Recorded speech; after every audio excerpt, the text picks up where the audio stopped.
मस्त एकदम झणझणीत आणि सुंदर झाली आहे चटणी. अशी मस्त चटपटीत चटकदार खमंग लसणाची चटणी जेवणात असेल तर जेवणाची मजा दुपटीने वाढेल हे नक्की. कधी कंटाळा आला म्हणून नुसता दही दूध भात कालवला आणि त्याच्यावर ही अशी झणझणीत लसणाची चटणी घातली की जेवणाचं स्वर्ग सुख काय मिळतं हे तुम्हाला चटणी केल्यावरच कळेल. मी अशी चटणी वाटायला घेतली आणि लसणाचा आणि खोबऱ्याचा जो काय खमंग सुवास सुटला काय सांगू. पाणी सुटलं ना तोंडाला. चला तर बघूयात ही गावरान लसणाची चटणी केली कशी. यासाठी घेतलं 4 वाट्या 175 ग्रॅम किसलेलं सुकं खोबरं आणि हे 1 टीस्पून जिरं.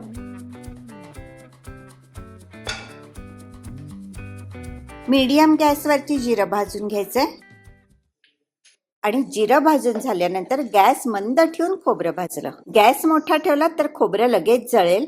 जिरं खोबरं न भाजता पण ही चटणी करता येते, पण उन्हाळ्यात आणि पावसाळ्यात टिकण्यासाठी जिरं खोबरं भाजून घेते. ह्याच्या अगोदर आपण दाण्याच्या चटणीची रेसिपी पाहिली जी मिक्सर मध्येच अगदी खलबत्त्यात कुटल्यासारखी होते आणि मायक्रोवेव्ह मध्ये दाणे किती सोप्या पद्धतीने भाजले जातात हे पण बघितलं. त्याची लिंक डिस्क्रिप्शन बॉक्स मध्ये दिली आहे, तर ती रेसिपी तुम्ही नक्की बघा. खोबरं जरा चुरचुरीत होईपर्यंत आणि अगदी हलका गुलाबी रंग येईपर्यंतच भाजायचंय, जास्त भाजायचं नाहीये. आलाय आता एकदम हलका रंग खोबऱ्याला. गॅस करायचा बंद. 50 ग्रॅम लसूण घेतलाय. भारतीय लसूण आहे म्हणून 50 ग्रॅम मध्ये साधारण 25 पाकळ्या भरल्या. पण भारताबाहेर इतर देशात मोठा लसूण मिळतो, त्यांनी एकतर वजनाने लसूण घ्या किंवा 4-5 लसणाच्या पाकळ्या कमी घ्या. भाजून सालं काढलेले दाणे 50 ग्रॅम घेतलेत. साधारण पाव वाटी दाणे आहेत. तिखटाच्या आवडीप्रमाणे 1 ते 2 टेबलस्पून तिखट घ्यायचंय. आता इथे 1 टेबलस्पून तिखट घेतलंय, पण वाटलं तर नंतर वाढवते. तर मिक्सर मध्ये गेलं हे भाजलेलं खोबरं.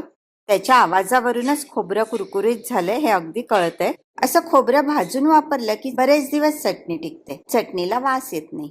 इनगोच लसणाच्या पाकळ्या, भाजलेले दाणे आणि तिखट. 2 इंच चिंचेचं बुटूक घेतलंय, पण चिंच काही आपण धुवून वापरू शकत नाही. ओली चिंच चटणीत घालू शकत नाही, म्हणून ती एखाद्या कपड्यानी किंवा किचन टॉवेलनी साफ करून घ्यायची. चटणीला मधूनच थोडीशी आंबट चव असेल की चटणी फार सुंदर लागते.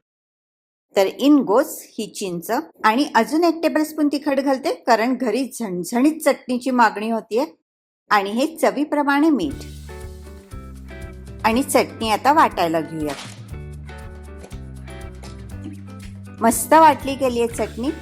वा वा, काय मस्त रंग आलाय. वास तर एकदम झकास.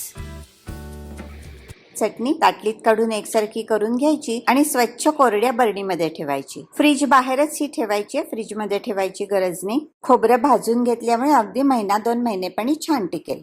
एखादी पावसाची सर पुरेशी असते आणि आपल्याला एकदम चमचमीत झणझणीत खावंसं वाटतं, तर त्यासाठी ही रेसिपी. आयत्या वेळेस असं थोडंसं तेल घालून चटणी घेतली की ह्याची रंगत अजून वाढते.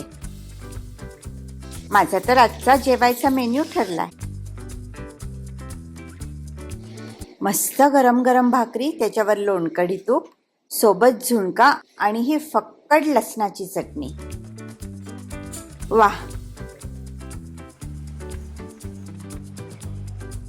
तर ही झणझणीत लसणाची चटणी थंडगार दहीभात किंवा गरम पोळी किंवा भाकरी आणि अगदी बटाटे वड्यांबरोबर सुद्धा उत्तम लागते. रिमझिम पावसामध्ये बटाटे वड्यांची मजा काही निराळीच. तर बटाटे वड्यांची रेसिपी लवकरच येते, सो स्टे ट्यून्ड. चॅनल बघत राहा आणि चॅनल शेअर आणि सबस्क्राईब करून तुमचा सपोर्ट द्या. अशी मस्त चटणी बनवा. कशी झाली कॉमेंट बॉक्समध्ये सांगा. रेसिपी आवडली असेल तर लाईक करा आणि चटणी बरोबर पावसाळ्याची मजा घ्या. ही रेसिपी बघितल्याबद्दल सगळ्यांचे मनापासून धन्यवाद.